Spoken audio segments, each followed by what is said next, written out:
நம்ம குழந்தைகிட்ட எப்படி நடந்துக்கிறோம்? அதுக்கு சில எக்ஸாம்பிள் பார்ப்போங்களா?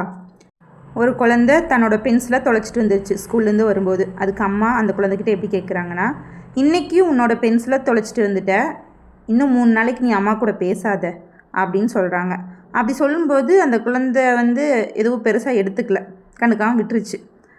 அதுவே அவள் ஃப்ரெண்டு கிட்ட கேட்பேன்னு சொல்கிறாங்க. எப்படி? உனக்கு மட்டும்தான் டெய்லி இந்த மாதிரி பென்சில் தொலைதா, இல்லை உன் ஃப்ரெண்டு தான் தொலைச்சிட்டு இருக்காளா? நாளைக்கு உன் ஃப்ரெண்டை பார்ப்பேன்ல, நான் இதை கேட்க போகிறேன் அப்படின்னு சொல்லும்போது அந்த குழந்தைக்கு முகம் சுருங்கிருச்சுங்க. அம்மாட்ட போயிட்டு வேண்டாம்மா ப்ளீஸ் அப்படின்னு சொல்லி கெஞ்ச தொடங்கிடுச்சு. ஸோ தான் ஃப்ரெண்டு முன்னாடி தனக்கு ஒரு அவமானம் வரக்கூடாது அப்படின்னு அந்த குழந்தை நினைக்கிது. இதே மாதிரி தாங்க இன்னொரு எக்ஸாம்பிள் பார்க்கலாம். ஸோ அம்மா அவங்க கிளாஸ் டீச்சர்கிட்ட பேசுகிறாங்க.